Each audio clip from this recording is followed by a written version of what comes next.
Welcome back. In this video I'm going to show you how to get your canned cycles working. I've had some people say they've had issues with it.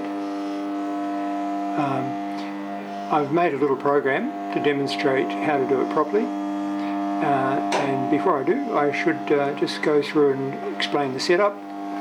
You can see here we've got a workpiece, a bit of old form ply that I'm going to use to do the demo. There's a 4mm ball nose cutter in the tool holder.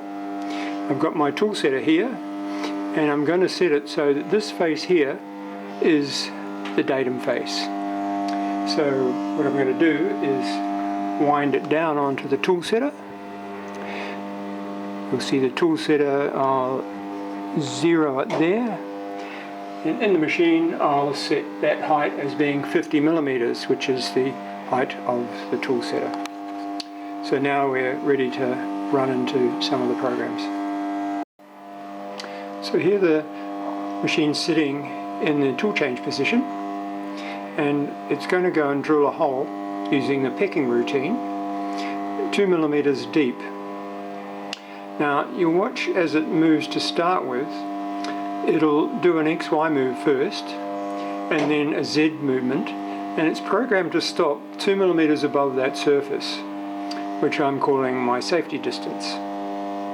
The reason for doing those moves first, the XY moves first, is so that I don't crash the tool accidentally into the big vise or the workpiece. So I approach vertically. It's none of these old machines don't have the ability to set up no-go zones for finger clamps and vices and things like that. So you've got to actually approach in a manner that's safe, and you have to be sure in your programs you don't machine through your clamps and so on. So here we'll go, and we'll stop. The thing will start its machining from the beginning at 2mm above the workpiece.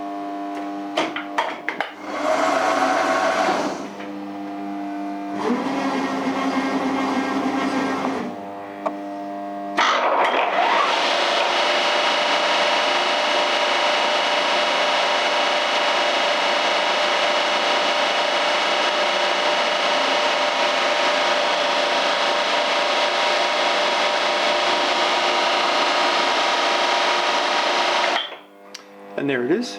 Now, what it's done is it's drilled a 2mm deep hemisphere, and the reason I chose that is because that's the radius of this little cutter. So you can see it's made exactly the right depth of hole there, and that's because both the can cycle safety distance and my prepositioning distance were 2mm above the workpiece. Now I'm going to run the same program again, but I've changed the prepositioning height to 5mm. So let's just run it and see what happens now.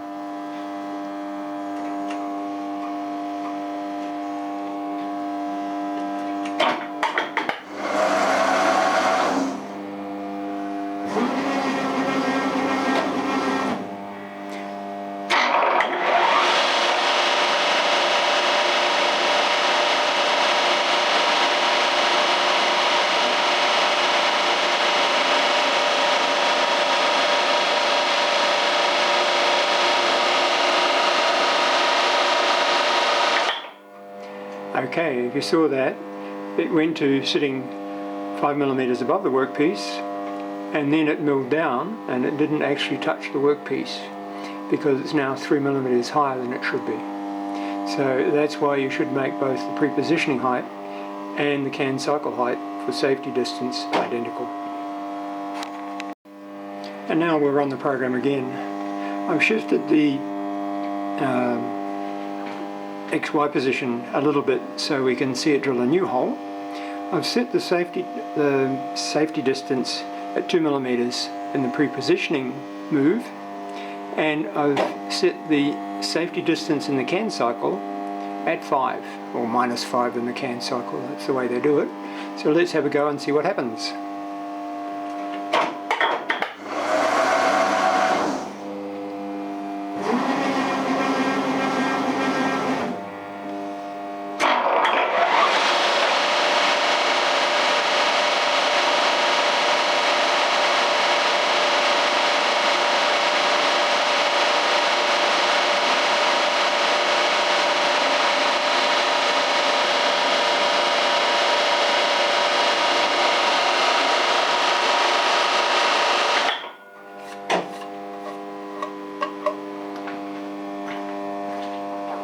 So you may not be able to see it clearly, but it's actually drilled that hole. Instead of the 2 millimeters deep, it's drilled at 5 millimeters deep. So you can see that the way to make it all work is to pick any safety distance you like for both pre-positioning on any of the CAN cycles, but make sure they're identical every time you do it. So if you like, you can leave this video now, but if you're interested in knowing just what the program actually was doing, here it is. You can see that it's all nicely commented in G-code, and you can stop the video and have a good look at it. This first line is just setting the defaults for certain parameters. The machine doesn't have any natural defaults, and you actually need to set some of them for the rest of the program to work without any issues. These two lines you can forget about. They're for the graphics, which I use to just pre-view the program just to see it's working as I expected. Here is the little tool that was in the video. You can see here it's been set with 0 length, and you sort of setting that up so that it's the tip of the milling cutter will sit right on the datum at height 0, a Z. Okay, now this here is a call to a subprogram, which I do use in almost every program, and as does Heidenhain in their examples. And the subprogram is down here, L1, goes from here down to here. And you can see what it does is it parks the tool in a convenient place. So you notice it does a Z move first in this case, so it departs vertically without crashing into things, and then comes over to a place where I can grab the tool because I don't have a tool changer. When it's finished, it goes to the line below the call. So it stops the machine if it's running, and it asks you to fit the cover, which is this one that we've just talked about. Then it proceeds to go to find the preset position, or the move to the pre-programmed height. So you can see here it's just gone to X and Y 0, and here it is setting that pre-programmed height before it goes to the CAN cycle. And then it calls another subprogram, which is a pick drawing routine. It wasn't that obvious in the video, and so that's subroutine L10, starts here and finishes down here. But you can see that this call is a pictorial call, G83. This is a safety height, which is -2, and you'll note why it's set at the moment. It's exactly the same as the prepositioning height. So this will now work correctly, this CAN cycle. Its full depth is 2 millimeters, and the pecking depth is also 2 millimeters, so it'll only make one peck. These two we don't need to worry about, basically the feed depth there and the dwell time. So it will dwell at the bottom of the hole, or the peck, to make sure that you clear the bottom out properly. Okay. Here is, you need to actually activate any of the CAN cycles. So this G79 M13 activates this particular CAN cycle. But it also, this call will activate all the other CAN cycles as well. So you have to actually get them to run once you've defined them. And M13 is start the motor with the coolant on. I happen to have the coolant tap switched off so it doesn't fire all over everything. Maybe I would use this for a pick drilling into some sort of metal where I want to have a coolant on. Okay, and it's finished there. It goes back to the line after the L10, which is a 1-0 again. So what it does is it parks the head again in the tool change position.